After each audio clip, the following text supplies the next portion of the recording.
Welcome to the Football Historian Podcast. By all means, enjoy it. He will go right to the very top. Dos, tres, cuatro times. Here we go, Germans. I will turn these results round. All right, that's good manners. There's animosity, but there's no fight. If you can't beat them, join them. Okay, make me feel sick if I look at you. No, I want to fight here. Don't drink, don't sleep with women, don't drive fast cars. Sometimes it may be good, sometimes it may be shit too! Hello, welcome to the Football Historian Podcast today. I'm delighted to be joined by David Fairclough. Thank you so much for coming along. I really do appreciate it. We've had quite a few former players in, some from around your era. We've had like Howard Gale and Phil Borsman have been in. This is the Football Historian Podcast. I like to talk about a different era of the game, and obviously, you know, the game's come a long way since when you were scoring goals against Saint-Étienne and the super sub stuff. It's all stuff you've done a million times, so I'll try and ask you different questions, but I'm sure we will come on to Saint-Étienne and stuff like that. But I want to start at the very beginning in that. What are your earliest memories of football? Playing in the street, you know, all where I lived and grew up. It was seems to be the only well, not that I made a conscious thing, but football. We were just surrounded by football. I lived very close to Anfield, in a 2-up 2-down terraced house. My mother said as soon as I could walk, she has memory of me just kicking a ball. So it just seemed the obvious thing to do. One of my very earliest memories is if not my earliest memory, is my mum telling me my dad had gone to London to watch Liverpool play Leyton Orient in the run up to when they won the league championship. I think it was 59, 61, wasn't it? So that seemed to be my, football just seems to be the obvious. It was there, surrounded by it. And obviously you've played through some eras of football, watching it today, say punditry and stuff, what we're doing now. What do you think is the best era of football, like a 10-year, 5-year gap, something like that? The 70s was fantastic, I think, for football. I heard something yesterday, and people, so Tony Curry and Rodney Marsh were brought into a conversation, and he said the fact there's only two, the only two you can think of. Well, it got me thinking. I think you could think of every team. They had a player of that type of, whether it was Hudson or Keegan or. I mean, every team had players. There weren't just two outstanding sort of ball players, but the 70s was full of ball players. And I mean, on the pitches, obviously, that you were sort of presented with, then, I mean, it took some, it took great ability to become a football great and be playing on the pitches that you're playing on. I think deserves a little bit of credit, but I think football in this day and age is nowhere near. And I had, again, a couple of conversations over the last few days. Football's become too strategic, and the thrill is not there. VAR is obviously playing a big part in things, but players don't seem to be able to think for themselves anymore. They have to be told what to do. They have to be told where to go, who to mark, and if things happen in a game that they've not been made aware of previously or prior to the game, they don't know how to react. And so for that reason, I don't find football of this age actually that stimulating, if I'm totally honest. Yeah. Okay, well, we can keep reflecting and we'll go to your top 5 players of all time. If you got them, if you can go 5 to 1, sorry, to make it a bit more exciting, but if you just name 5, that's more than good. Well, I was brought up at a time when Pelé was the king, and has always, in my eyes, remained. He is the king. He was the one, perhaps, and as I was growing up, you didn't get a great deal of TV coverage of football, but somehow you were made aware of, things that they were doing, whether or not it was pictures or a little bit of news snippets and all those type of things. Pelé was very much an idol, and I read a lot about football, read an awful lot of football annuals and reviews and all those type of things.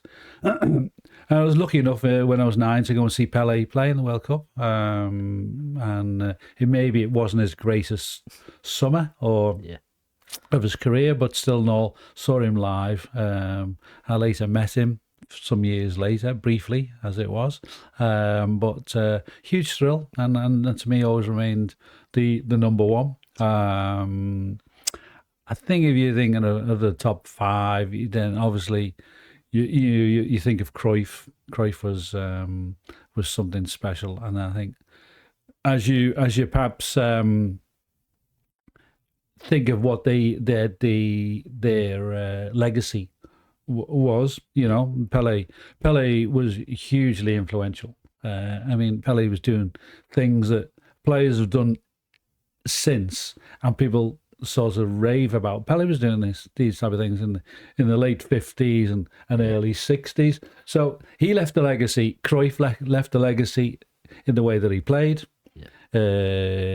His style was great to watch, and the influence he's had on coaching and systems down the years. I think Cruyff, is very much in that. Yeah, I think weren't you on the bench once when he played against you as well? I think in Barcelona. So. Yeah, so was he? Did you appreciate him more being at pitch level watching him, or was it just as brilliant as you thought? No, always. The first time you seen the Cruyff turn in the '74 World Cup, you thought, what's that? I got to perfect that, So to have something, to leave something behind like the Cruyff turn, I think is that's a lovely little memory. Yeah. I was inspired by. We used to copy footballers. That's how you learnt in years gone by. You didn't have to be sort of not so much shown. Kids go on soccer camps and all this type of thing, and coaches are telling them how to do this and how to do that. We seen things firsthand. Pelé sort of trying to score from the halfway line against Uruguay. Yeah. It was Czechoslovakia.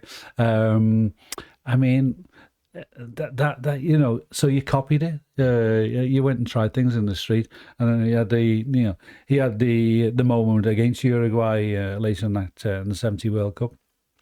So by seeing little snippets of things, that inspired you to go out and to do it. You didn't have to be taught it. You'd seen it, and now you're going to sort of do it. Yeah. Who else should be in your top five? George Best. Yep. Yeah, George Best was amazing, and to think that he was obviously he's from Britain was I think it is a huge statement to. It's a shame that obviously he didn't fulfil his career in the way that he should have done, but he left enough memories behind to sort of to judge his greatness. And I think when I was a kid, he was one of the early ones that had sort of. I used to like running with the ball and dribbling with the ball. That was my sort of. That was the fun of playing football. And the way he wriggled and went one way and the other way, and sort of had controlled the ball with both feet. Was something I think I kind of mastered, I would like to say. Yeah. He was a large inspiration for that, I think. Yeah. Go on, who's next? I think I'd probably throw in Beckenbauer. I think Franz Beckenbauer sort of reinvented the position. He was a midfield player when I watched him in '66. But he was a very good midfield player. Could get forward and score goals, and then later, created the libero, or brought the libero position into sort of kind of to the worldwide audience. It wasn't until Beckenbauer you saw Beckenbauer in his pomp did people realise what the role was, that how to play it and what he'd created, and then later on he went to obviously to make his reputation as a manager, winning World Cup, European Cup, not bad. Did everything, yeah. And I please met him once as well, which was a nice moment. I think you remember You remember these things when you're meeting the greats. And, when you meet you meet the all-time greats. Last name? Probably Maradona, I would say. Yep. I think you have to. Obviously, in South America, there's this great Brazil-Argentina rivalry, and Argentina were always going to bring. They had to find somebody who could actually rival, Brazil's status as being the kings of football kind of thing. And Maradona was awesome. And considering he only played with 1 foot, which goes against all my kind of things that I admire in football, if I'm totally honest. But to play that well with 1 foot, I think was genius, and his influence on all the the successes that he was a part of. Obviously, Barcelona, and then he goes to Italy and Napoli. The success he had with Napoli was inspirational. Napoli had never achieved anything prior to that, and it was the Maradona effect that created their success, and then obviously then the things that he did with Argentina, which is bad as well. Yeah, need to say he's basically a god. He's not a man in Napoli, and he is held highly the murals of him, and all those people there, as you say. We've had some top 5s with other people. I think that's possibly one of the best 5 in terms of ability and legacy as well, which I think is obviously equally as important. But we'll go on to your playing career. An all-time 5-a-side team of players you've played with. Feel free to put yourself in there if you want.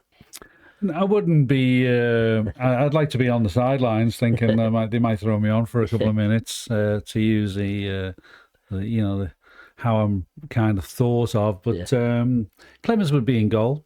I think Emlyn Hughes and Hansen would make up a sort of say a defensive kind of a defensive theme in a team, but equally had the ability to really play. Emlyn Hughes, I was a great fan of Emlyn Hughes. When he came into Liverpool, into the Liverpool group in the 60s.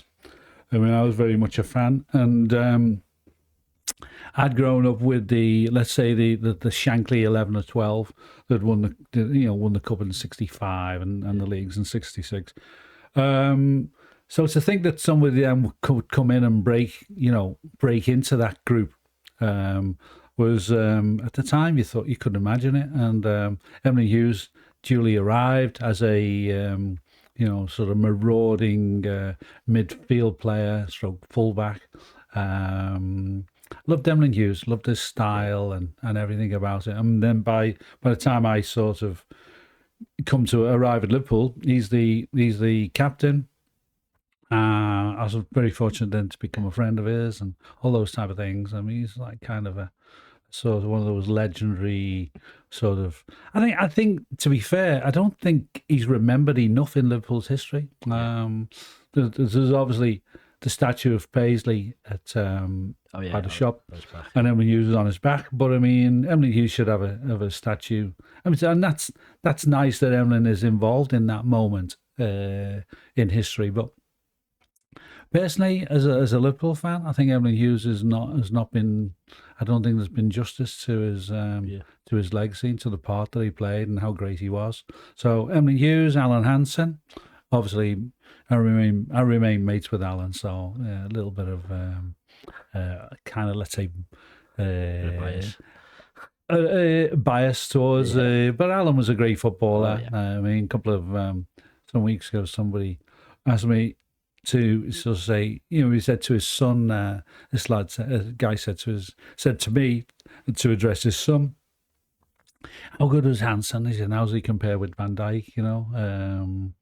I personally think Hansen there's not a. I don't think there's a doubt. Hansen for me was better than Van Dijk. Yeah. This chap thought the same.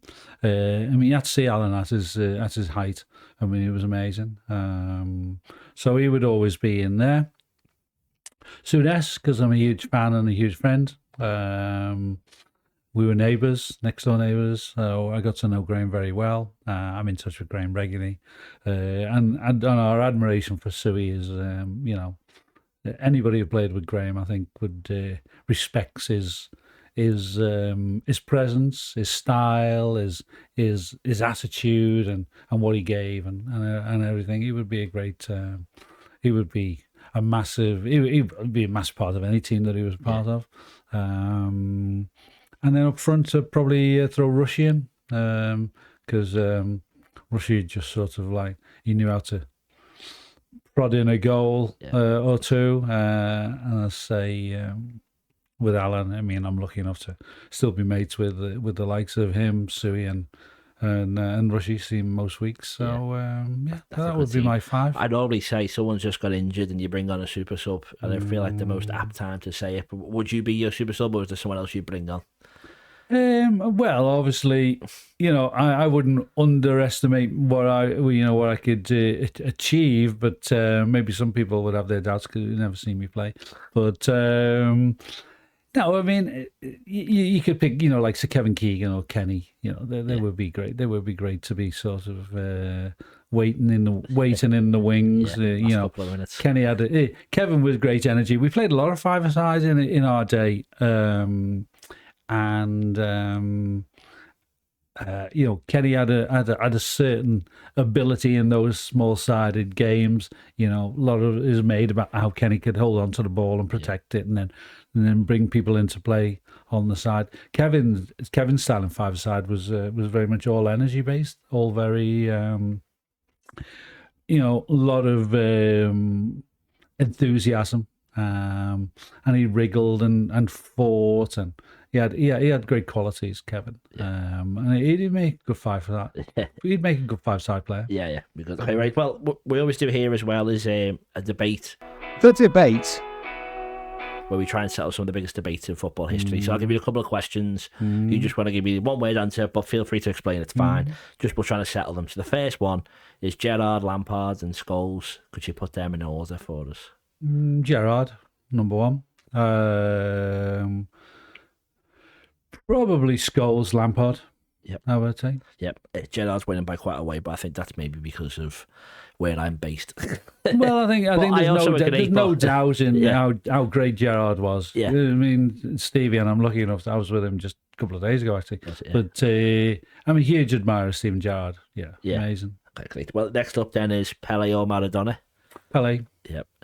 You obviously explained how much you like him, but the next one then we'll go on to is Messi or Ronaldo. I would probably go strangely, I'd go for Ronaldo.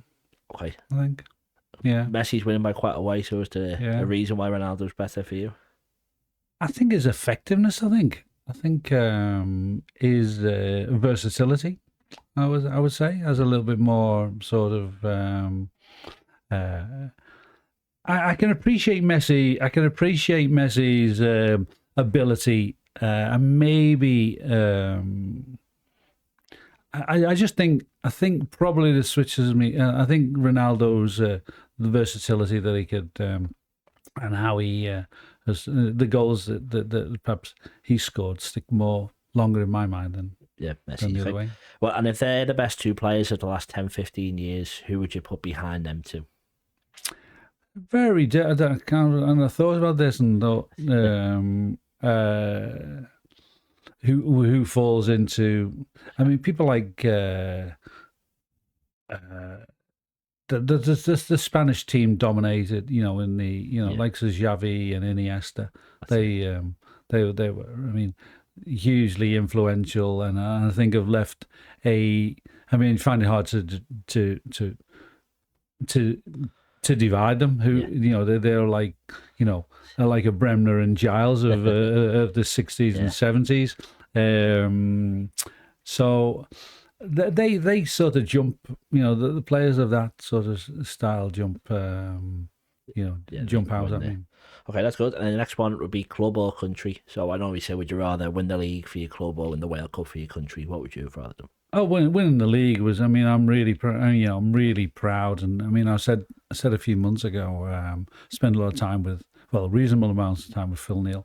But there's a picture of when we won the league against Wolves in '76, and you look at it, and I said to Phil one day, I said, "Can you ever remember being as happy as that?" I mean, and it's hard to sort of put happiness on a scale of, however you judge it. But I mean, we couldn't have been happier to win the league title, and I'm doing it obviously for both he and me. It was our first season in Liverpool's team, and to win the league is just something like. I mean, it is the old dream. You could only dream of something like that. Yeah. Well, yeah, I've done that as well. You got to do it. Next one then would be the most overrated player of all time. Have you got a name for that? Not really. When I think of overrated players, I tend to think of kind of some of the England teams of recent times. How some players have got big reputations, and people look back and think not so much. Maybe people in the street, but I don't know. Sometimes I think overrated. I mean, as much as so I think back to maybe the England teams of let's say the '80s, and people like Shilton I thought was slightly overrated. He wasn't as good as Clemens in my eyes. Yeah. Stuart Pearce, for example, always comes to me. I always think like, what was the fuss about Stuart Pearce? Might be a bit wicked. I know he's won an awful lot of England caps, and it's not to disrespect him totally, but I sometimes think that players. I think we can all be judged that way. I think people can look back and you can remember the past with rose-tinted glasses, and not see maybe people's sort of shortcomings. And sometimes you look at players and think, really, was that? Was he that? How did you get? Was he that good? Yeah.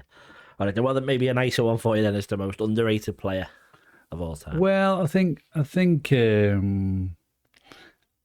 only in sort of most underrated. It was difficult to sort of say the most. I never really ever thought that Jimmy Case had the reputation that he should have got, and I think it's only in the past. Yeah, or it's only in recent years people think Jimmy played for 40, till he was like 40, 41. Yeah. I knew Jimmy as a schoolboy, we came across each other as schoolboys, and I've always admired Jimmy Case's role in what he did for Liverpool, and so it's kind of easy to sort of say maybe even think people think of Phil Neal. Phil Neal is it was amazing. I mean, in recent weeks and months I've had conversations with one or two people. Phil Neal played over 400 games consecutively without missing a game. And how do you do that? None of this sort of feeling tired or got a little bit of stiffness and one thing. He must have felt tired and stiff somewhere along the way. So I'm a huge admirer of Phil Neal. I mean that's keeping it close to home, but I mean there's a wider, there's a wider argument and discussion there. I think, but I mean two names that jump into my, I think to myself that.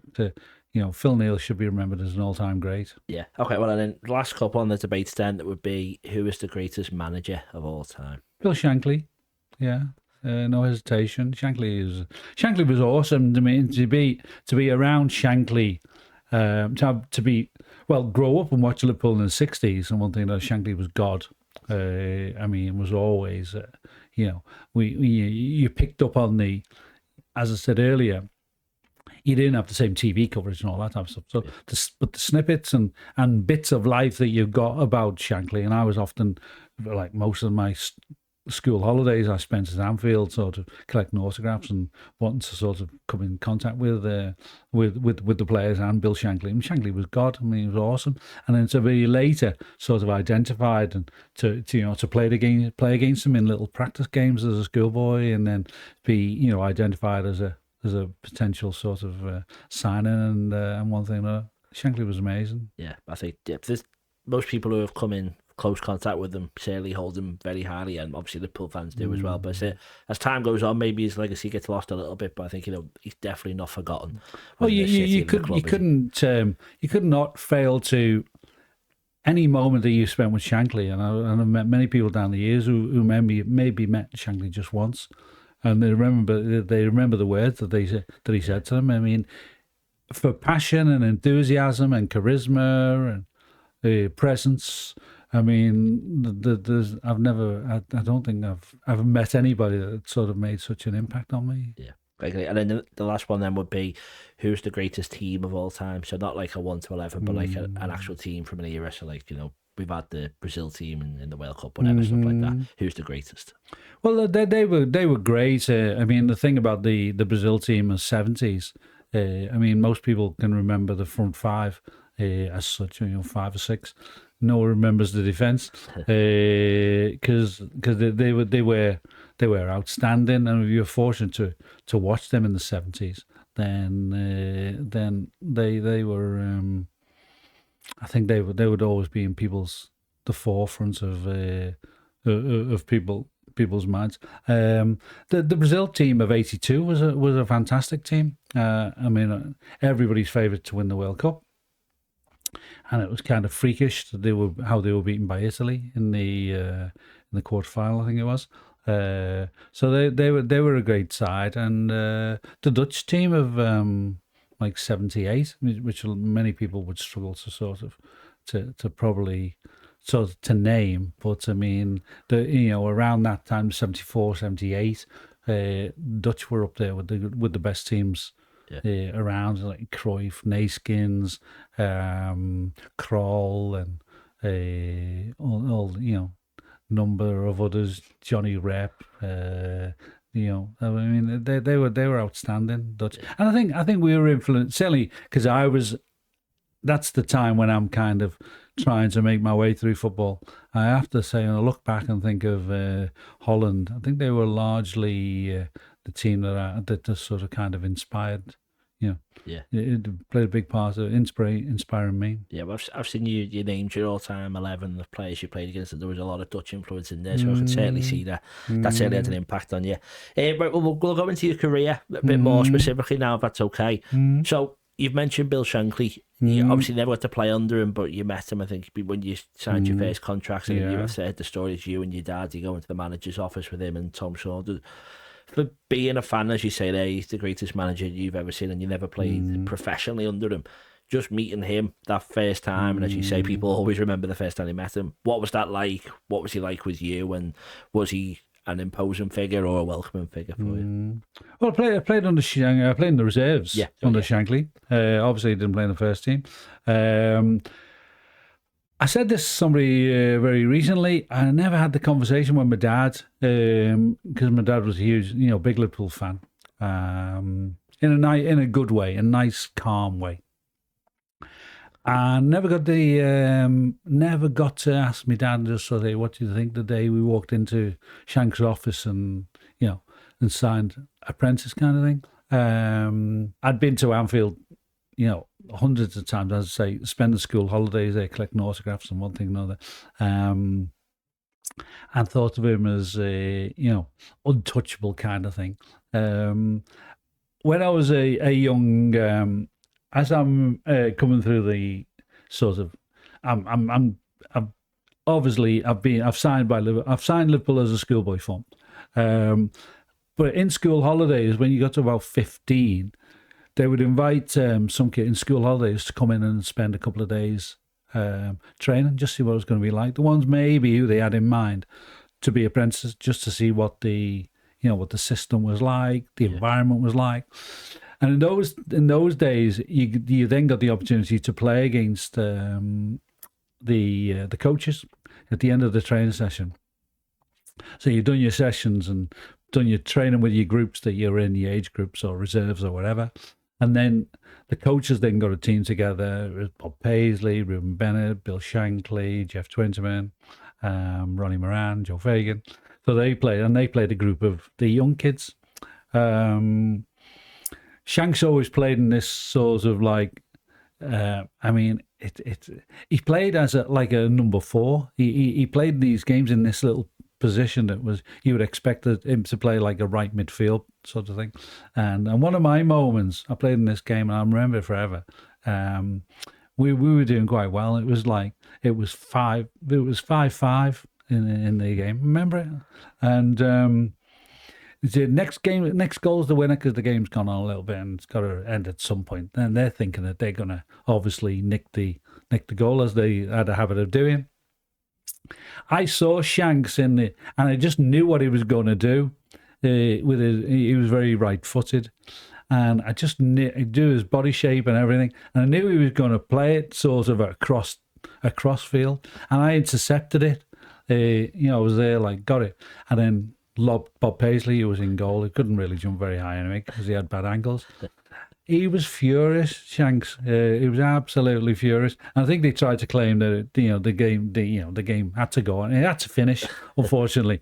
But it wasn't the moment that they would have. And down the years, I've thought of memories of different goals and one thing, and that's one of my sort of outstanding memories of a goal that I scored, intercepting the ball from Shanks as he's tried a crossfield, felt like Andy Robertson on Sunday, and I knew where it was going.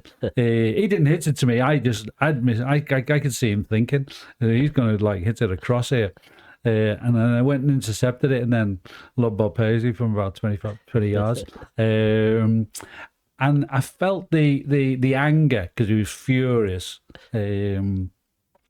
There were a few there were a few expletives and all this type of thing, and that sort of stands out as one of the memories of my kind of it's very much the early moments of meeting Bill Shankly. Yeah. Later on, I signed obviously as an apprentice, and then we go on to, I say being invited in with my dad to sign, and then you remember the odd little thing. I remember him one afternoon coming up to me at the end of the season before he retired, and he said to me, he said next season he said you're going to be the outside left for the reserves, and you think to yourself, wow, and it was a nice moment to kind of go away through the summer and think that Shanks now was sort of, he sort of pulled you aside and said, what he's got mapped out, kind of a little bit of he's mapped out for me, and he said, next season,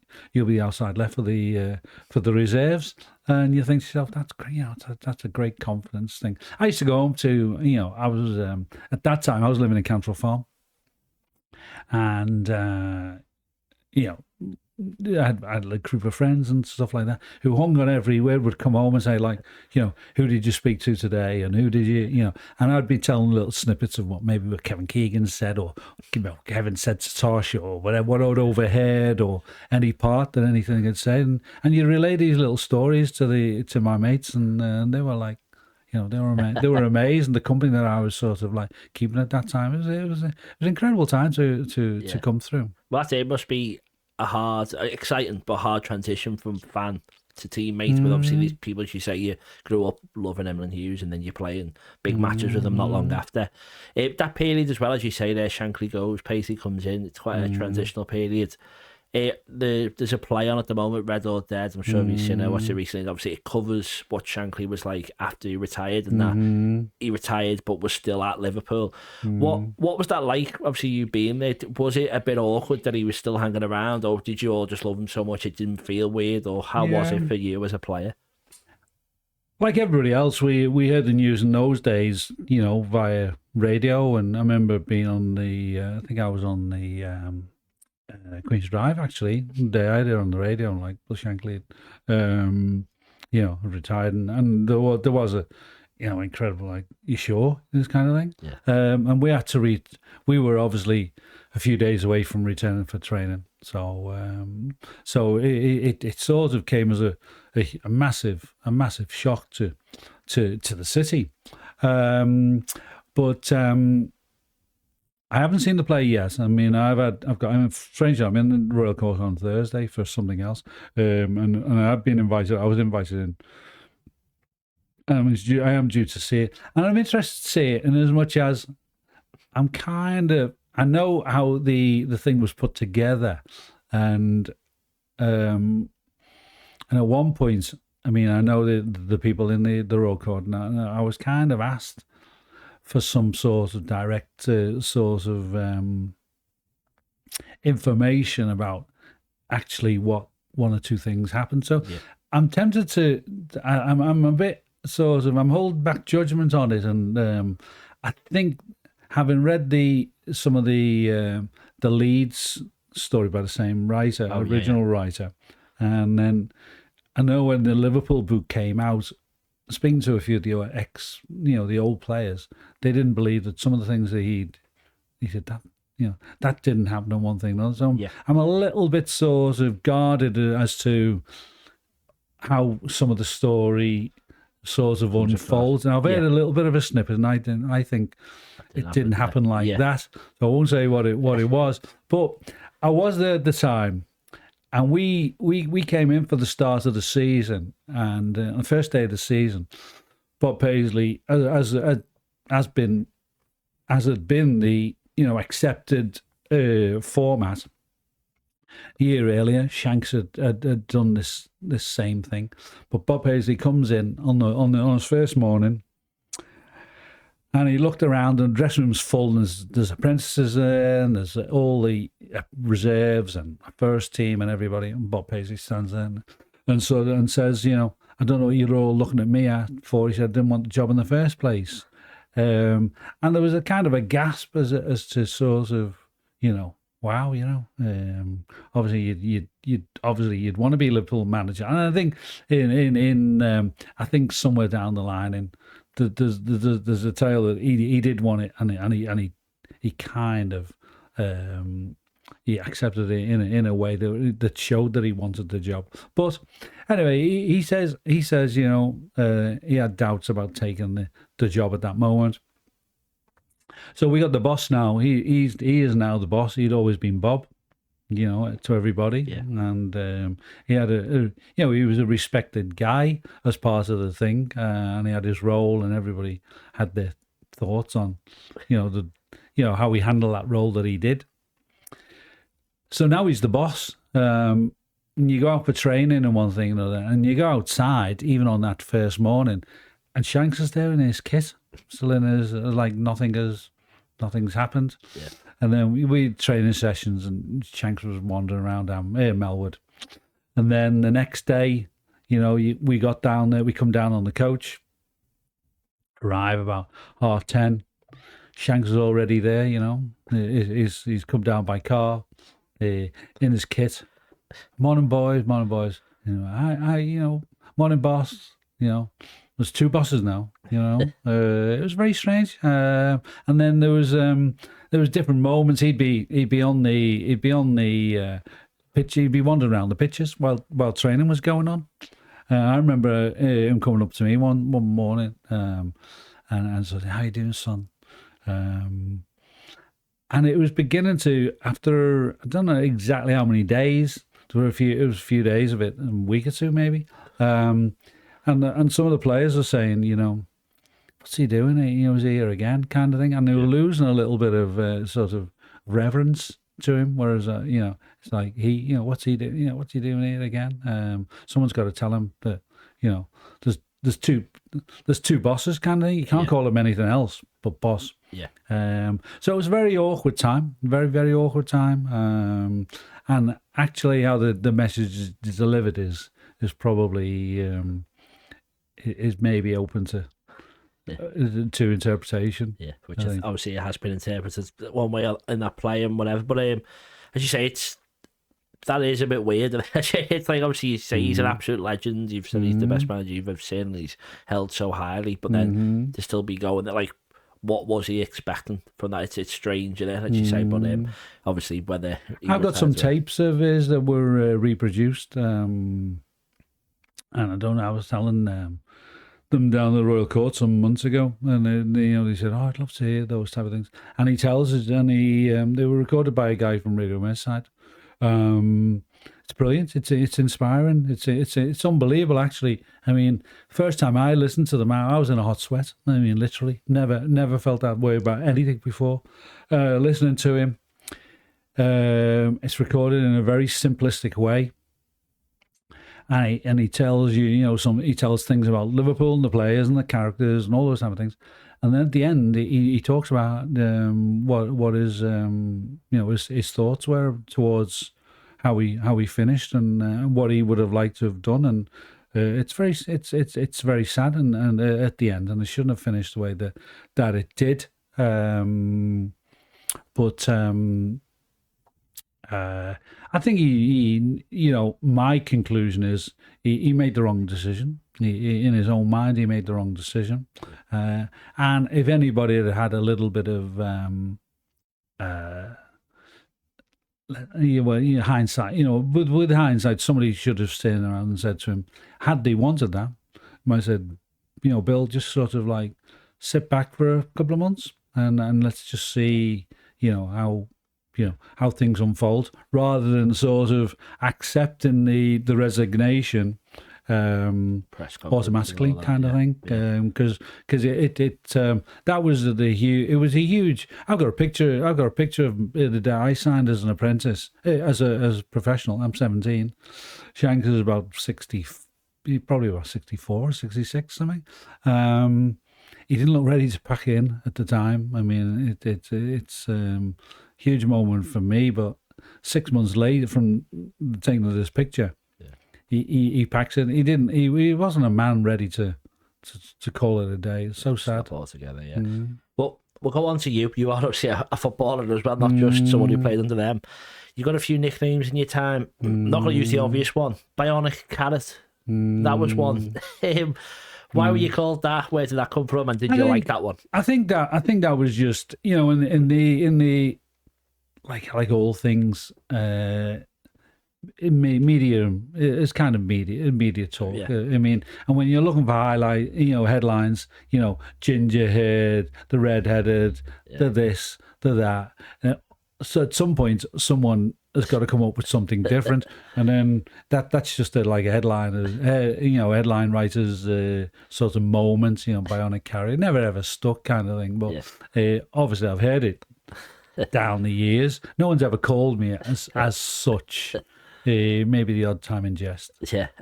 So was there a nickname that you had within the dressing room that really you were called? Most people could call me, well, I'm known as Whip. Yeah. So I don't think Kenny Dalglish ever called me Dave. I'm Sasui, I'm the Whip. Ronnie Whelan, Hansen, anybody. And, very rare times would anybody have called me anything that resembles Dave, David, or Davey, or whatever. I'm the Whip, yeah. The Whip, yeah. They still go by that when you meet them all now? Do you still call that? Yeah, I'm still called the Whip. I mean, players who didn't play with me, players who didn't play in my generation, people like Mark Walters, Steve Staunton, for example, Steve McMahon, and people like everyone. I'm just in Liverpool circles. I'm the Whip, yeah. The Whip, and still.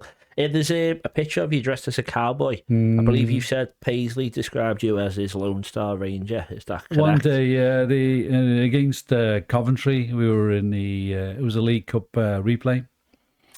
So he called me. The way we were going to play, we were going to be basically keep it tight at the back. Kenny was going to be a little bit deeper, and I was going to be the Lone Star Ranger, not the Lone Ranger, the Lone Star Ranger up front, and it worked. And then obviously, you see for shooting those days, players took the press would come up with all kinds of mad ideas, and players were quite happy to partake in it. You down the years, you've seen maybe I don't know historical pictures of Kevin and Tosh, Batman and Robin and all that. And players would get dressed up and just for a laugh, you know what I mean? You take the next morning when the picture comes out, you get the mickey taken out of you by the boys. But players seem to be very, happy in those days to take part. I don't think footballers these days sort of take themselves as sort of as sort of a bit too serious. They're a bit very serious about themselves and their egos and how they're projected. Yeah. Well, I think maybe in more modern times, they're famous for having fancy dress parties. Was that still happened in your day? And was there any good parties like that you're allowed to mention these stories from? No, but they just changed the parties. There was always a Christmas party, like every club has some sort of Christmas celebration. I think they're far greater and grander these days. But all of a sudden, I think when the group began to change a little bit, to Tommy Smiths and Callie's and Emily Hughes and Toshak, and people were phasing, were disappearing, and the younger ones were coming in. Not so much Kenny and Graham and that, but some of there was a little bit of a more sort of like boyish, schoolboyish sort of attitude towards the Christmas party. Let's make it let's think it up a little bit, make it a fancy dress, and I think like a lot of things. We were kind of trendsetters. I mean, I've never been one much for fancy dress, really. I'm a bit sort of shy in that direction. But Liverpool were quite sort of groundbreaking. I think afterwards teams followed, and you said, well, we'll have a fancy dress party. And I mean, our thing was, we had Craig Johnson, and Craig Johnno was big into photography and stuff like that. So so the first fancy dress party was around that time when Johnno had sort of come into the group. So he takes a picture and then sort of then puts it out to the papers, because he was wanting to make a career as a photographer anyway. And then it kind of took off, I mean, it was probably for private consumption in a way. Yeah. But it became sort of like, I think it appeared in the Mirror or somewhere like that. I think it was the Mirror. And then from then on in, then people began to follow. We were the first team to sing at winning a cup at Wembley, and everybody sings now. And well, I mean, Liverpool were very much trendsetters. Any good outfits you remember some people wearing? I saw a few novel ones. Some were very clever. So some were very went into the makeup type of direction. Others were people like there was the obvious. I mean, the Batmans and sort of Clint Eastwood type things of the time. They tended, people that began to get very innovative as the years moved on. I was coming to it was like 81-ish to I left in 83, so I only took part in a couple of fancy dress ones. Yeah. Then they went a bit. Then they obviously, more the lads began to get a little bit more sort of serious about it, and they were a bit more showy. Yeah. Well, you're known as the greatest number 12, a super sub. You play behind strikers like Keegan, Toshak, Dalglish, David Johnson, Ian Rush. How frustrating is it to be the one behind them? And do you just wish that some of them weren't as good as they were? Because a lot of them are like legends of the club. And obviously, yourself scoring some legendary goals. But would you have swapped to have been in their position, obviously? And how hard was it to try and take their place? Well, I played nearly 100 games from the start. And there's been a number of ways of looking at the role that I sort of became known for. Was Paisley used it as a bit of a tactic initially. I mean, I was grateful to as a young lad, age 18, you're just happy to to get any sort of like game time. So it wasn't for a year or two. I could accept a little bit of in and out. After a while, I had my own thoughts about it. I mean, the first season, I started the UEFA Cup final as a number 8, which is kind of a nod in my direction. In the games that we had to win away at Manchester City, began as a number 8. So I think there was at times it was a bit of a tactic. Against Bruges in the second leg of the UEFA Cup in '76, having played in the first game. And the game wasn't working well in the first half. We were 2 down at Anfield, and Bob Paisley took Toshak off, brought Jimmy Case on. The next game, the second leg, he starts with Tosh, knowing how they were going to play, but had me as a number 12, and I came on with the direction of like, now to go on as they're tiring a little bit to stretch them and one thing. So there was quite clearly, I think at times, I mean, I've got enough examples to say that Bob Paisley used it as a thing. He would sort of start games in a fashion to bring me on, and in that sense, it was kind of a bit of a sort of, let's say, pioneer of using a number 12. And in me, with me, he had somebody who could play that role because of my pace. I was versatile. I was comfortable on either side. Could score goals. So he couldn't do that with Toshak, for example. It was Tosh. I mean, I'm a great fan of Tosh, but I mean, he could have brought Tosh on as a sub because Tosh's value was limited. So if you brought John Toshak on, you knew that Liverpool's intent was there now to feed high balls into John Toshak or whatever. Brings me on. You've got a different kind of option. So in some ways, I was unfortunate in that I was versatile, I think. And I've said this in different conversations with people. I said sometimes if you can only play one way, then your career's mapped out to you in a different way. If you're fortunate or unfortunate to be able to play right, left, centre, then you become a little bit expendable in a funny way of looking at the argument. You now you can be seen as sort of multi-purpose, and so in that sense, I don't think it. Sometimes look back and think I was unfortunate to be able to be comfortable, sort of in I mean, down the years I played in. I wore 7 shirt, 8 shirt, 9 shirt, 10 and 11. It's kind of there was never any position. Yeah. Position that you're just saying, well, you got to give. I mean, people look at football these days differently. I mean, the times. I mean, and the different thought processes don't exist. Well, they didn't exist. They do now. People sort of say, oh, well, he hasn't played for 4 weeks. He said, can't expect to come on and just turn it on like a tap. Now, for me, for example, I mightn't have played for a month, but then I come on 15 minutes to go against so-and-so, and some comment might be made, oh, looked out of sorts and one thing.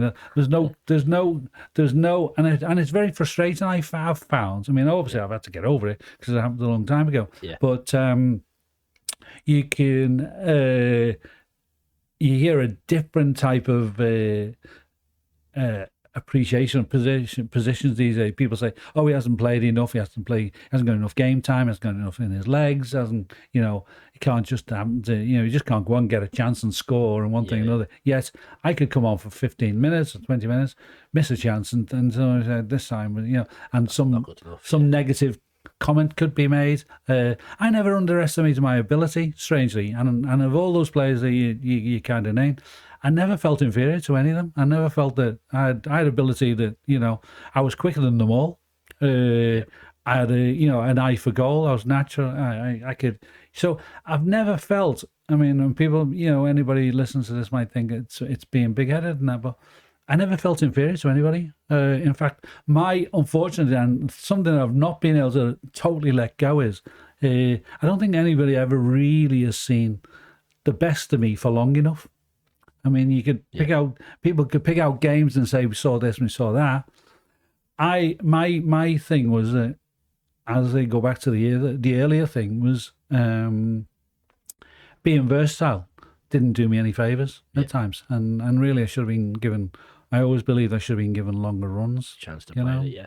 Well, I think even the modern times, again, I think Curtis Jones had a run of 10 games and people went from he shouldn't be playing anymore to, oh, he's a first team player. I think Klopp said at the end of it, that's just because he's played 10 games in a row. Like, they're all this good, you just all need a chance because the squad's so good, it's so hard to give people 10 games in a row.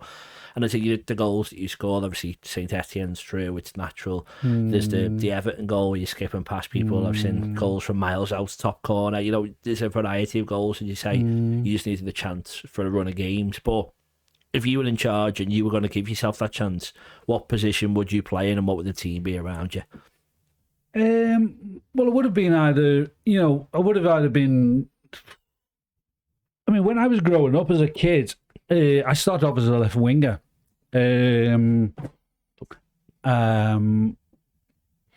But I could play down the centre and scored lots of goals. Certainly as a sort of, I mean, if I look at it like in Klopp's times, the way that he used the likes of Mane was a way that I probably would be comfortable with. If you analyse, if you look at certain players' careers, look at John Aldridge as an example.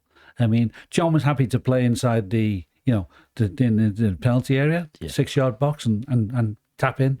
Although I love scoring goals, and I scored, hundreds as schoolboy as a goal scorer, I love to be a part of the game. And I heard somebody talk about this the other week about somebody else, about themselves.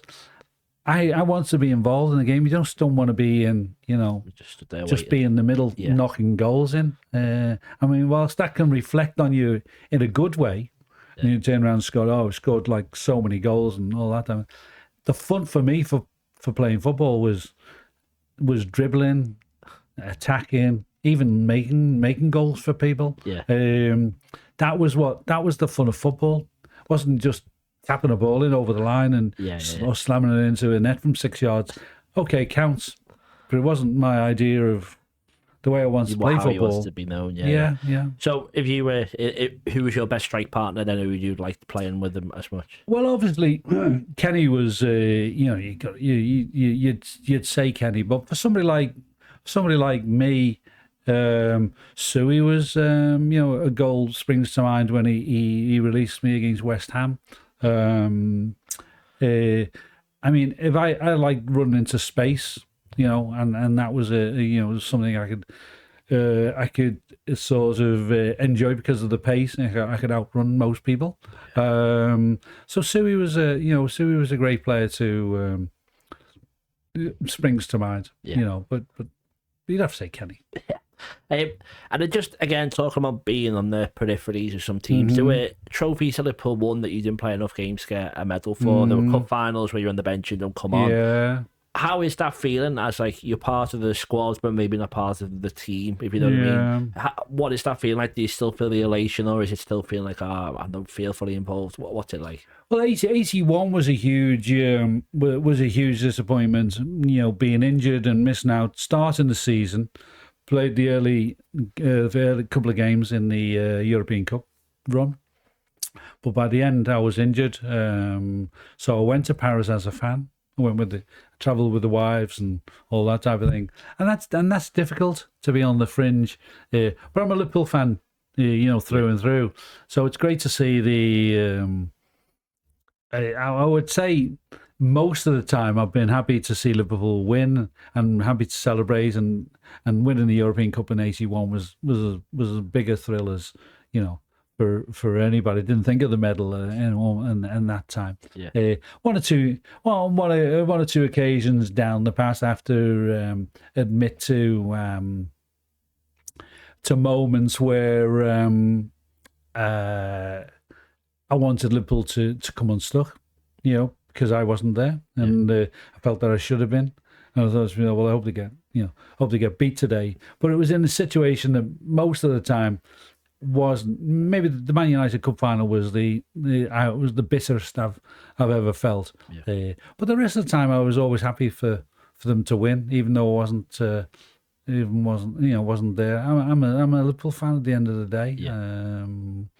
Through and through. I think people might be shocked by that, whatever. I think it is quite natural for a sportsman, an athlete who wants to get a chance in the team, and maybe you think that one person stopping you, blocking you, and you have to have the self-belief that you are as good, if not better, than everyone else in the team. Otherwise, you wouldn't be there, would you? So it obviously is a difficult situation. But the 78 European Cup final, obviously you're playing that. You said you're winning league titles.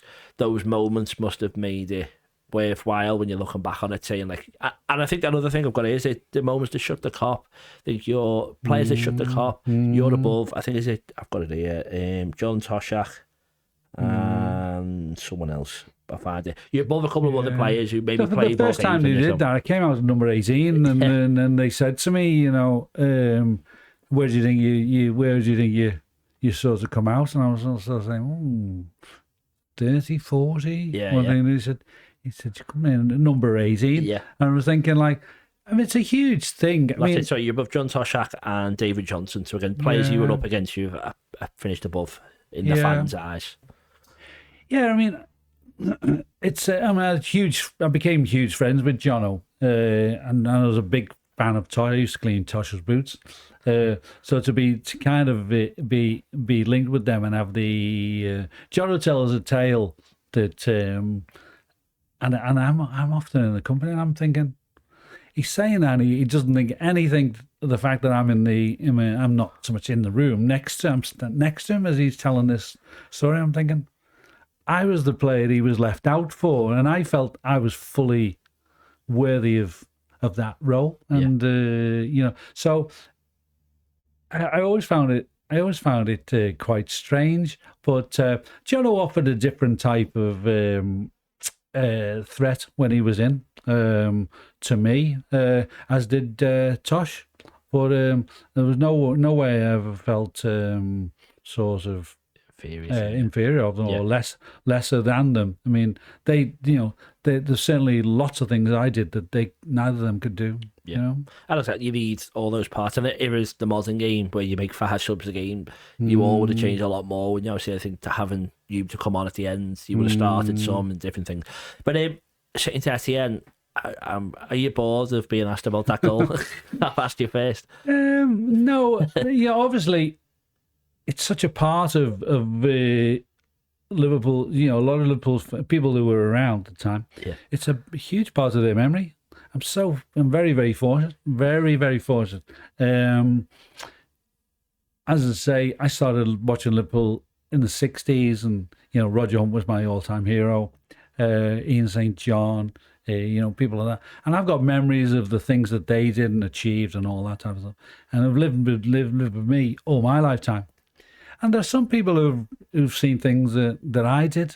I never thought that, that would happen. So the fact that I'm largely, I'm very much remembered for the Saint-Étienne moment. I'm very fortunate to have that. And rarely a day goes by and somebody doesn't mention me in some ways. Yeah. I've just been taking part in something, a look at a cultural thing, and it ultimately gets said. Well, that wasn't the initial idea, but Saint-Étienne plays a big part of what this academic has been doing, and how ultimately it's gone and formed part of what this work that he's putting together. It's amazing. It's an amazing little thing in Liverpool's, the culture of everything, how football changed and all these different things, and the success that Liverpool went on to have on the back of that Saint-Étienne was a key moment in all that. So I'm very, very lucky, and as I say, so many people remember it. And sort of tell me their particular little memory. I'm very lucky, very fortunate. Yeah, I think my dad might kill me if I didn't say that he was outside, locked in the ground, couldn't get in. They were all listening to his radio in the King Harry, and then he got in the last 15 minutes and saw the goal. And amazing, as you say. So many people have spoke to you about it. I always thought to ask you about it because you've said it a million times. But I was watching the game back yesterday, and there's a couple of things that happened after. One was a cross from Kevin Keegan. Your back post for the header just goes over your head. When I play 6-a-side and we were going for a league title, my legs were shaking. How does it feel after you score a massive goal like that? Oh, you're like, oh my God, and you can't believe yourself, or do you still stay focused because you're a lot better than I am? Well, yeah, you stay focused. Obviously, the job was still in hand. It hadn't been completed. It was 6 minutes ago. Yeah. And I was speaking to this professor who's been doing this paper, and I just said I thought I should have done better with that cross. He looked at it later and said, He said, I don't think. No, he said, I think you're being a bit harsh on yourself. And one thing. I said, well, no one's harsher on me as a critic than myself. Yeah. He said, no. He said, I've looked at that sort of whatever times. So he said, dismiss that out of your mind. But I do remember the moment. But the moment when you get back to the halfway line, because obviously we had the celebration, the big piley on and all that time. And then you get back to all the energy is, your lungs are burning. I don't know what that is. I don't know what that feeling. I've never had it described, actually. But your lungs are burning and you think to yourself, God, it's like 6 minutes to play here. You've got to now. I mean, the crowd become not irrelevant because you hear the noise and stuff like that. But you don't know you're being watched by 50,000 people. You hear the noise, and the noise is a massive part of what pulls you through. So you're not looking at people sitting in the Kemlyn Road stand or whatever. You're not seeing heads, but you are aware of the noise, and the noise gets you. The noise gets you on, and you know that your focus. You've still got a period to play through. And I think there's 2 opportunities for you and 1 for Steve Highway to put the ball in the corner, and you kept attacking and going inside and crossing. Oh, really? And I was just watching it myself thinking, like, obviously I know what happened, but not even having a go at you, but no one was doing it. So, like, was that, because I think what happened in 89 where, Steve Vargas and John Barnes saying all that stuff, was that a tactic to just try and get another one, or do you think you were too excited, or what do you reckon? Do you even remember that? I think the time wasting thing, I think in our natural sort of style of playing, I don't think was encouraged by Moran, Ronnie Moran, Joe Fagan and stuff like that. So like time waste. Okay, slow things down a little bit, stay in control of the ball, but not. There would never have been I can't ever remember sort of the likes of Ronnie particularly, because Ronnie's voice was always the big one of sort of saying like, run it in the box and keep it in the, things can go wrong like in 89. It wasn't the natural thing to do. So I think it was just a case it felt like, because I was watching it from a modern perspective of, if you watch like that, the Newcastle final and that, no abuse them in any way, they were right to do it. But if you saw that now, you and Steve Howard take a quick corner and I'm like, right, you're just going to keep the ball, and you start dribbling out and you pass it Jimmy Case, oh my God, what are you doing? I couldn't believe watching it. But to say, it was good for you. If you scored another one, maybe it would have been good. I haven't seen, I've never... God, I haven't seen it for a long time. I've seen the goal. Goal keeps popping up, and see Clem's save towards the end that he makes over to the right hand side. There's a move. The Saint-Étienne players want to come over to the ground. They want to. This has come from this paper that this guy has been documented. He's been putting together. Out of it has come this link again with Saint-Étienne, and the players want to come over, and so I think something's going to happen next year. Yeah, I think. That'd be good. I think there's more of them living than us, unfortunately. Yeah. Maybe it's because of the Mediterranean lifestyle, but it's nice that it's such a big part of their. It's such a big part of their history. Yeah, Liverpool. Well, we had Gregory Vignallen, which obviously played for Liverpool in like the 2000s, and he even said when he moved to Liverpool, his dad said, "Oh, I remember the Saint-Étienne games."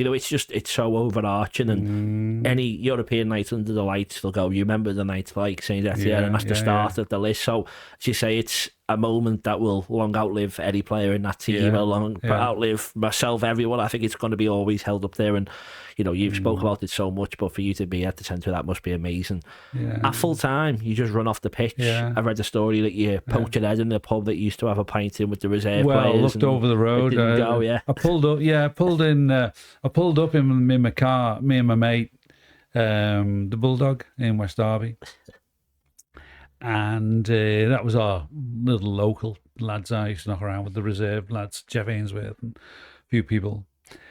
And we pulled up. We said my mum and dad had gone home, and I was in my car.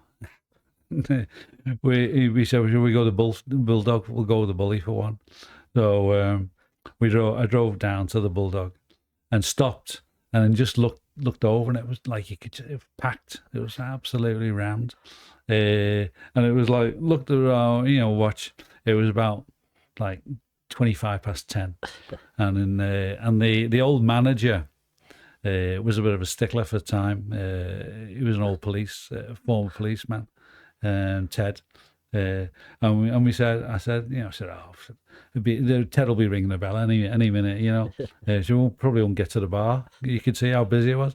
So should we leave it? My mate said, yeah, we'll leave it. So come on. So I went home, and he lived next door but one to me in Canny, and just drove home, and then got home 10:30ish. I was only about 5 minutes away. So I get home to Canny Farm, park up. See you tomorrow, Ben. Bernie. So off he goes. I go in and watch the highlights were coming on Granada. Yeah, and watch it with my mum and dad. Yeah. So maybe if I'd have gone to the pub, I wouldn't have watched that. I wouldn't have had that moment with my mum and dad. I suppose. Would have been a great pint that, though, I reckon. I reckon you might have got a bit of a welcome. Would have been interesting, wouldn't it? Would I have got to the bar? It was. I reckon someone might have bought you a pint. Might have done. Yeah, but no, it was rammed, and so it was a good. And I haven't said that. I mean, I was going to be playing on the Saturday. Yeah, it was Wednesday, so we were playing Middlesbrough on the Saturday.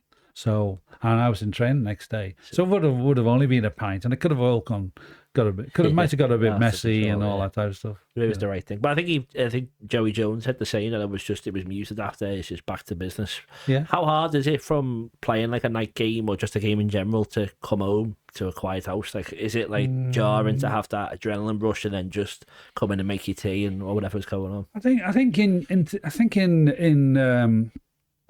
I think in years gone by, I've kind of been more aware of feeling, sort of high on, maybe, like the Chelsea game when Liverpool, qualified for European Cup games, like the Chelsea and the game. Some of those games have made me more aware of thinking I'm still, the adrenaline's still sort of going. Whereas when I played, certainly the Saint-Étienne thing. We watched I remember that night watching the highlights, mum and dad, and then my dad was falling asleep. Not so much in the game, after the game was on, and my mum says, "Oh yeah, Tommy, go to bed." So my dad goes off to bed because he was up early for work. I just sat up with my mum, just talking and one thing. I wasn't aware that it was adrenaline. As such, not making me sleep. I was able to take kind of, I can probably say it now, but I think I used to take things quite sort of in my stride. I never really got sort of too, sort of wound up about it. And maybe that was why perhaps one or two things happened the way that they did. Yeah. Well, obviously, you spoke about your Liverpool stuff so much, and I just want to touch at the end of it. We're going to look at some of the other clubs after quickly. But as you say, you had those moments. You're a fantastic player, but you're maybe not getting the game time that you want, and you certainly feel you deserve. Was it a really hard decision to leave Liverpool, and was it coming for a while, and you just needed the guts to do it? Maybe. Or? I think the when I got my injury and the attitude towards Russia emerged. As I'm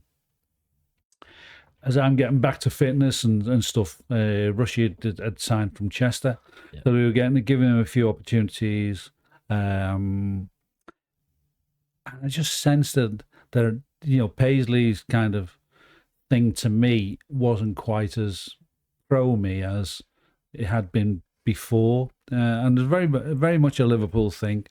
As maybe, let's say, and Van Dijk did his ACL. I mean, he wasn't the player. He wasn't the player, that we'd seen initially in the 6 months afterwards. Yeah. But the club stick with you, and you work it through. In those days, they didn't. Paisley wanted it, and he wanted You want it, and you want it now. You know what I mean? Yeah. It wasn't a case of saying, "Oh, we'll help you work through it, and in you'll be all right in 3 months' time, and we'll give you some games and da da da da." Those days, it was we want it. We want it, and we want it now. Yeah. And then that's how a little bit of an indication, I think, of how life has changed. So I felt as if I wasn't being judged in the way that I'd been previously, and there was kind of, and you pick up on a little bit of negativity.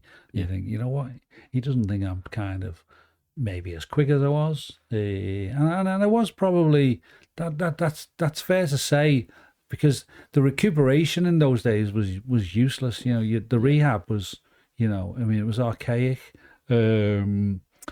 So, it's not like you've got a dynamic sort of remedial equipment that gets your legs moving in the way that they once were. In those days, it was very slow. Everything can tend to be a little bit sort of, as I say, it's a bit like, think back to the days of the Second World War, jumping on boxes and pulling. I mean, I can remember using this pulley to full of sand. I mean, in a tub of like an old margarine. Think of an old margarine tub full of sand on a string, and that's your exercise to get you over this knee injury. Yeah. So it was kind of obvious that you were never going to get back to that quick. And I picked up on the vibe that it wasn't sort of going like the way that it used to be, and the way maybe I'd liked it to have gone. With that in mind, Paisley came to me one day and he said, "How would you fancy, Rod? The season was coming to an end. I wasn't playing in the first team; I was playing in the reserves." And he said, "How would you fancy playing away in the summer, going away and while people have the holiday and all that type of thing, you go away in the summer?" I said, "Yeah, I kind of fancy that. It's a good idea, no point in sort of like being sat up for weeks on end at home." And then, so I thought, okay, well, where's the options? And one of the options was to go to the North American Soccer League. I went over there and had an interesting summer. It was good. Some good opportunities to get fit again, great training. And at the end of it, Liverpool, I had a conversation with Bob Paisley on the phone, and I got there in the thought, he's prepared to let me stay here, and I'm thinking, it's not the same. Yeah. It was clearer now. I've had this summer away, and he's sort of saying, "Well, do you want to stay there?" And I'm thinking, not like, "Come on, when are you getting back?" Yeah. As you want to hear. And that really put it into my mind. I'm thinking, it's over. That moment, and I remember the conversation. I could tell you now where I was standing, and I remember having the conversation thinking, it's over. Yeah. Liverpool's not but I was determined to go back and give it a go. Came back, played a bit of a part in the 82-83 season. Came back, and the first game he threw me on a sub against Norwich in the League Cup. Came on and scored, and thought, you know what? In my eyes, I was kind of saying, well, that's showing you kind of thing what I can do. Yeah. But the season was a little bit. They'd bought David Hodgson, so now I'm not only competing. I've had the thing of competing with obviously Kenny and Rushy becoming a thing. But now I'm competing with David Hodgson, and I wasn't his signing. He wasn't Bob Paisley's signing. David Hodgson, I later found out. There were just a few things that were just not really sort of feeling right. Yeah. So I kind of thinking the love, the love began to sort of, I think, you know what? I think it's time for a change, kind of thing. So it wasn't as difficult as I thought it would. As I thought years earlier. Yeah, it would have been. It really would have been. And at that point, then you start sort of. He said, Bob Paisley says he's retiring, and he said, "I won't be the manager, but," I said, "I'll give every." And I said, that didn't convince me that I was the next year was going to be any sort of. Had I known now, which strangely, and I've never really thought that much of it. If I'd known that they were going to sell David Hodgson that summer, and they were going to sign Michael Nimble, then they were going to look for another one, and they ended up signing Michael Robinson. I probably would have stayed, actually, thinking about it. Yeah. I could have been convinced to stay if I'd have known the Hodge was disappearing. But I went and enjoyed it, and but it wasn't that difficult to leave, to be honest with you. Yeah, wasn't it? Yes, the time was right. It felt right. Yeah, it was the right time. Well, obviously, just touching on some of those clubs, as you said, the North American Soccer League with Toronto Blizzard. Mm-hmm. Is this where you played against players like Wim Serbia, the defender? Well, I played against Serbia against when we played Feyenoord. Oh, right, okay, sorry. For Liverpool. And Johan Neeskens was at Cosmos at that time. Neeskens, obviously he'd been. I played against Neeskens against Cosmos. I remember talking to Neeskens and him saying, I was playing outside left midfield. And he said, when you run, he said, I'm not going to run after you down, because he was playing down the right and I'm playing down the left. I had to chase back because that was our style. But he didn't. He had no intention of racing the other way with me when I was going. Yeah, that was a Johan Neeskens moment. Obviously, he played for Barcelona, hadn't he, in '76 as well. So you say it's a bit like it is today, I suppose, where there was big names there trying to build the sport. Yeah. What was it like playing in there? Were the pitches good? Were the referees good? Were the stadiums good? The crowds? What was it like? So I heard this the other day. Somebody was talking about America. It's still the you never know what time. Well, you do know, but every pitch is different every week. It could be AstroTurf, it could be half AstroTurf, it could be natural grass, it could be the pitches were like really surprising. I mean, I played on Toronto, didn't realise. I mean, Toronto was harder than this surface now I'm standing on.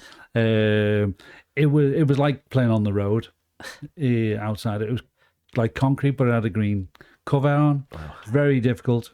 But you go to some places, played in Chicago, played New York. I mean, they were on beautiful AstroTurf in New York. But you go to play on grass at San Diego or Florida. And so it was every experience was kind of different. Yeah. But I enjoyed the overall summer. It was a great insight, and it was a great opportunity to see the States. Yeah, I'd never been to America before. And you got sent off in one game as well. I got sent off in a friendly against Juventus. Yeah, what was that for? Yeah, for like nothing. The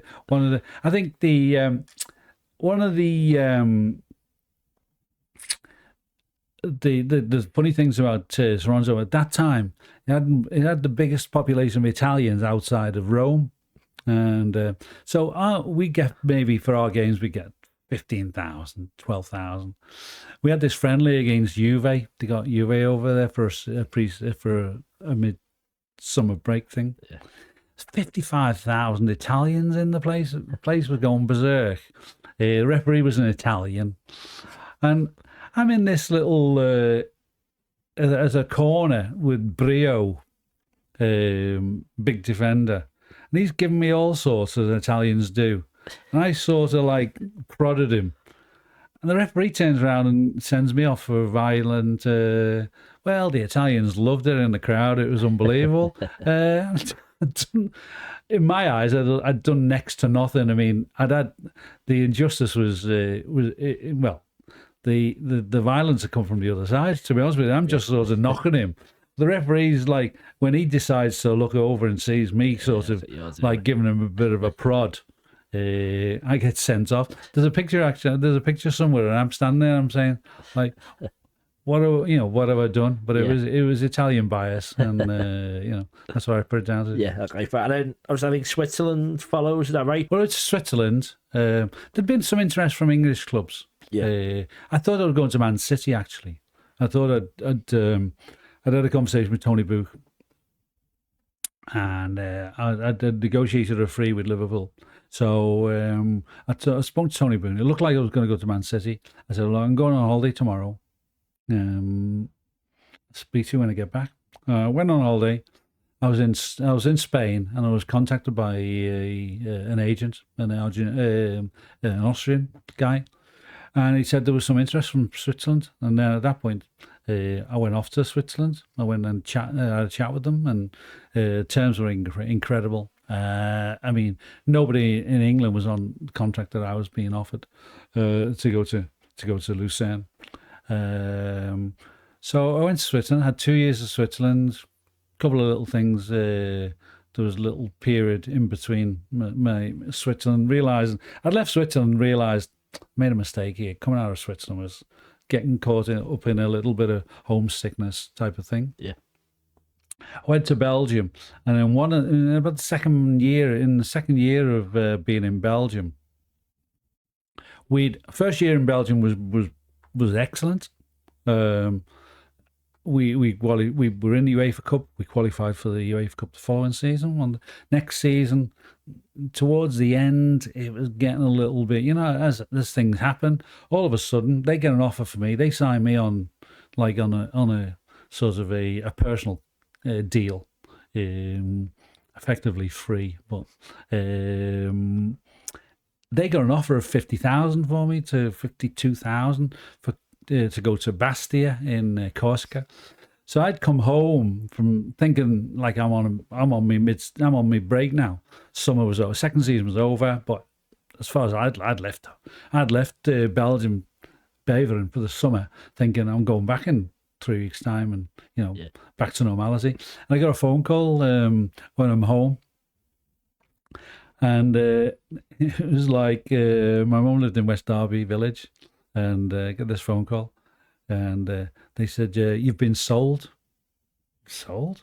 Like to who? So we had this offer from CF Bastia or something. And I said, SC Bastia. I said, where's Bastia? I didn't even know where Bastia was.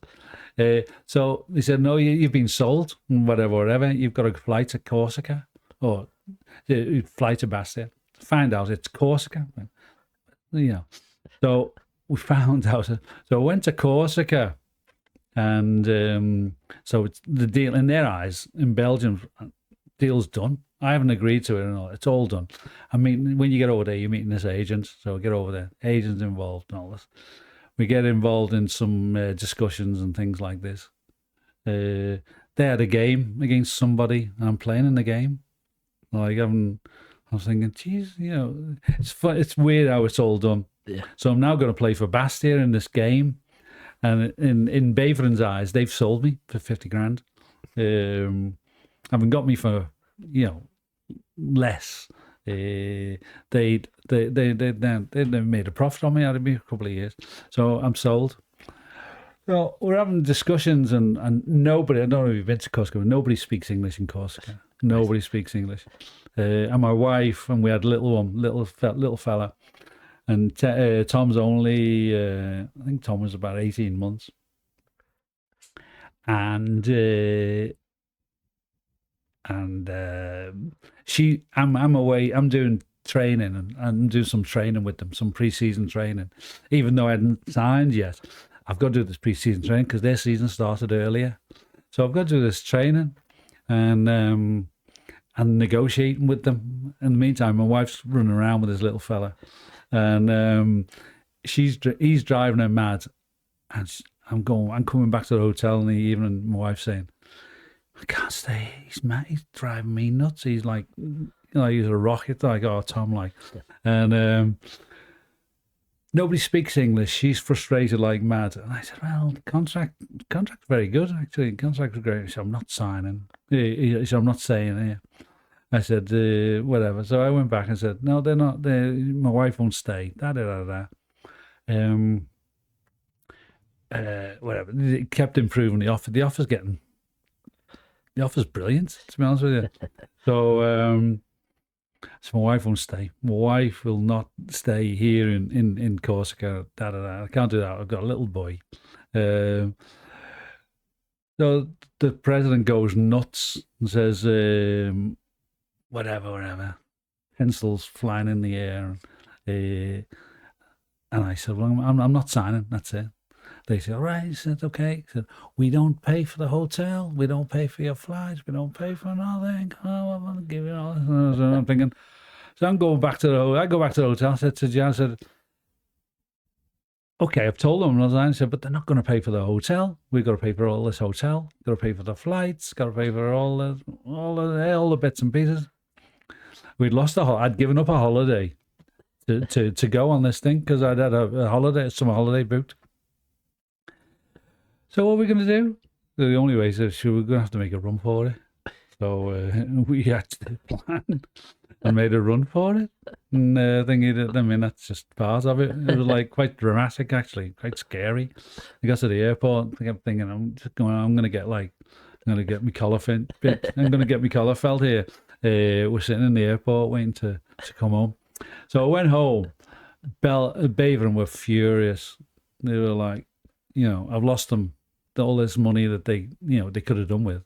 Yeah. And I said, no, I'm coming back. So I've still got a contract. I said, I'm coming back next week. I played out me little break in West Derby. Went back to Belgium. Had another year in Belgium. Yeah. It's a bit tense, that one. It's a good tale, to be honest with you, how we did it. I mean, I can still see it now, sneaking out the hotel, filling the car up, and geez, it was weird. And then Dave Prentice from the Echo. I spoke to Dave yesterday, actually.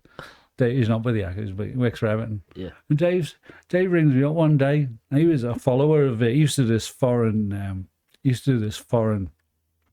correspondence stuff for the Echo, Pink Echo. And he rings up, he says, why are you on the team picture for SC Bastia? I'm thinking, yeah, because on that night they had the game done. Yeah. I'm on the team picture. And that was the official picture for Bastia for that season, with me standing in the background. It was... the chairman probably threw a few darts at that picture, probably, yeah. Jesus Christ. I don't know. He was a bit... If you've ever been to Kursk, it's quite an intimidating kind of... In a certain ways, it's quite an intimidating place. Yeah. It was mad. It was a tough, strange week because I was kind of enjoying it in a way. I was enjoying the training. Climate was a bit too hot for me, really, being a redhead. My wife was on the beach every day, but with the little fella, Tom. And the thing, we learned what's she going to do every day? And they just said first, you can go to the beach. You can go to the beach. She said, I cannot go to the beach every day with little rocket of a son who was like flying all over the place. It was funny. Well, as you say, there's a few moves that followed. Quite a few different countries as well. Was it a deliberate action that you left Liverpool and you thought, I want to go far away, or was it just these opportunities came your way and that's what it was? No, I think the day that I'd sort of, or the days that I'd following, I'd agreed with Liverpool I was going to leave. I had a lot of interest from clubs abroad, but the one that really appealed to me was Man City. I really thought I was going to go to Man City. I was talking to Tony Book. City had chased me a couple of times, and it really suited me. The idea of going to City, could have stayed living where I was living, just gone down the road. Everything was lined up, and it wasn't until, as I say, the agent showed me, and we flew over to Switzerland, me and my wife. Went over there. It was fantastic. It really was fantastic. Yeah. And it had never really been in my thoughts to leave Liverpool and go abroad as such. I mean, it'd been rumoured down the years that a couple of teams had showed interest in me. Anderlecht had showed interest in me a few years earlier, after we'd played them in the Super Cup, and they were interested. But really, then I'd never Harvard. You think Italy, Spain, all that. Well, am I suited to playing in Italy and Spain? Yeah. And it wasn't. It was times of Maradona and one thing. It was like high level stuff. Some big stars were in Italy. Didn't think it was going to happen for me to go to Italy. So Switzerland came out the blue, and the thought of going abroad became very attractive once I'd seen what the place was like. Beautiful lifestyle, you know. Yeah. Okay, and then obviously you come back to England, play for a few different clubs. I think is it Oldham where you make your Anfield return? I played for Oldham in the middle of between Switzerland and Belgium. I played for Oldham. Yeah. And there's a story how I got involved in there because I was living in West Derby. Mick Quinn contacted me and said, "Oh, manager wants to speak to you," and one thing and another. Do you fancy coming to Oldham? So I signed for Oldham. It was a funny year, wasn't the? And I really only got to the bottom of it when I was leaving because I had a year. And Joe said to me at the end of the season, he said he thought he was going to sell Quinny. Quinny and Ron Butcher were playing up front. And he said that he thought he was going to sell Quinny and he would have a ready-made replacement with me. Yeah. Didn't sell Quinny, as it happened. Not as early. And so I had a very frustrating year being at Oldham. I think, what am I, travelling up to Oldham every day. We got Liverpool in the League Cup, yeah. And I was talking to Mark Lawson the other day. He doesn't remember it. I said, I got a picture of you. He's in this picture as I'm scoring my second against Liverpool. I scored 2. Yeah. He didn't know memory. I said, it's a big memory of me. Because I think I was looking, you come off the bench at Anfield and it goes to a replay and you score. It was twice second you scored. Game. Yeah, you scored twice in the replay. Yeah. So was that because you said obviously you had the love for Liverpool as a fan, but maybe you'd come a bit disassociated at the end of your career as a player. So was it a feeling of how you shouldn't have got rid of me, or was it just you doing your job? No, brilliant. Yeah, just doing my job. Yeah, just fine. It was a great thrill. Obviously, come on and play at Anfield was good for the last 15 minutes or whatever. It was great. Enjoyed that. Experienced what it was like to be, an opposition player in Anfield. We come under pressure in those minutes. They won 3-0, didn't they? So it was good to do. And then the second game, because League Cup in the first round was always too late. Sorry, yeah. So just doing the job, and it meant a lot to me. Yeah. It was Liverpool's double year. There was only 2 players that year scored 2 goals against Liverpool. And I think, as I was saying to Laura, I'm not sure it was McAvenny or Cotty, but it was one of them 2, and me. The only players to score 2 goals against them in that season. So it was a big kind of a little feather in my cap. Actually, I enjoyed it. And a good reception when you went back to Anfield. Yeah, good. It's good. Yeah. Right. So, well, obviously, we've gone through your career there. Just want to reflect on maybe what your legacy is within the game as well. I wrote the book about Billy Liddell, and one of his last public appearances was the KOP'S last stand, 1994. Oh yeah.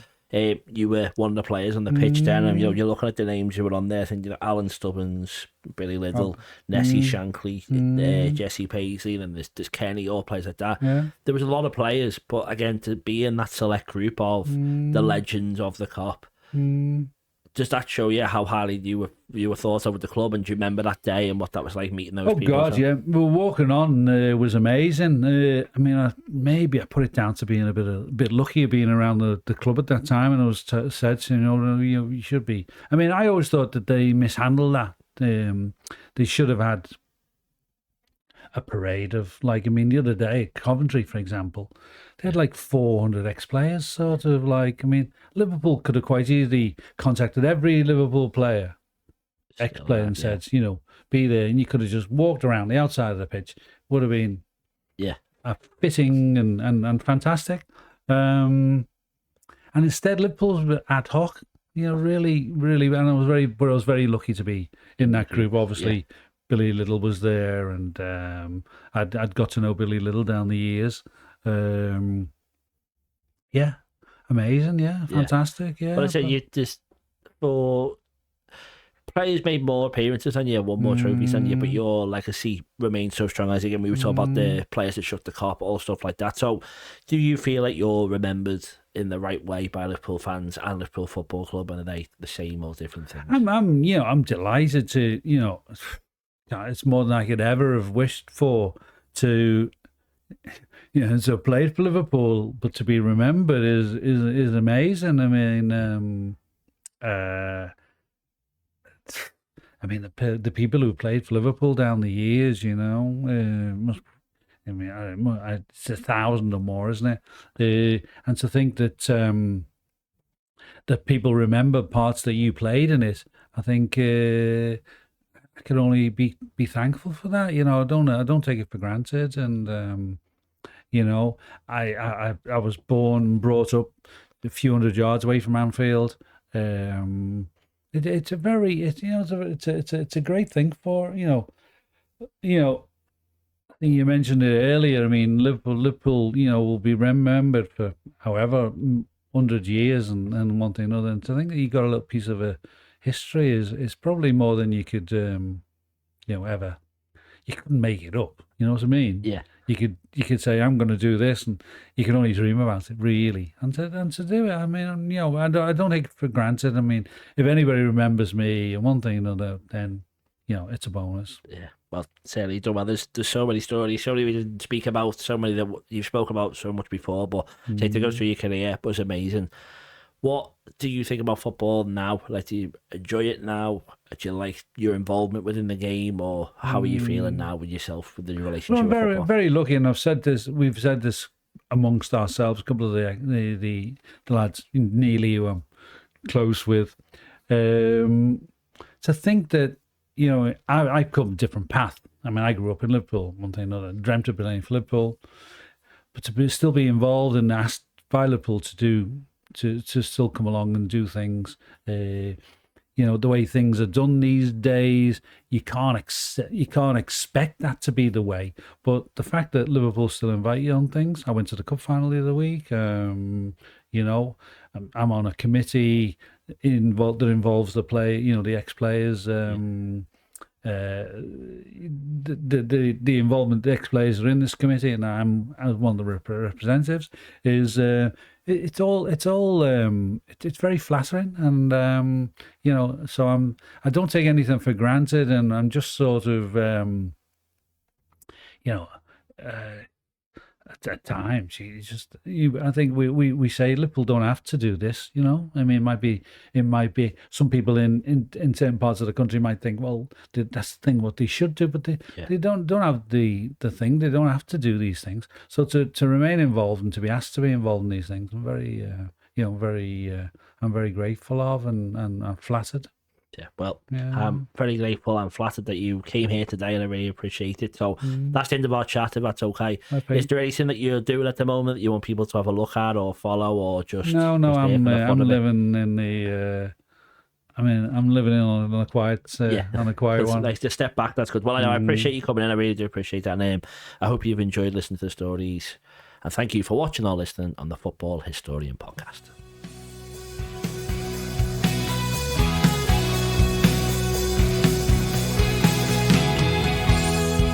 Locking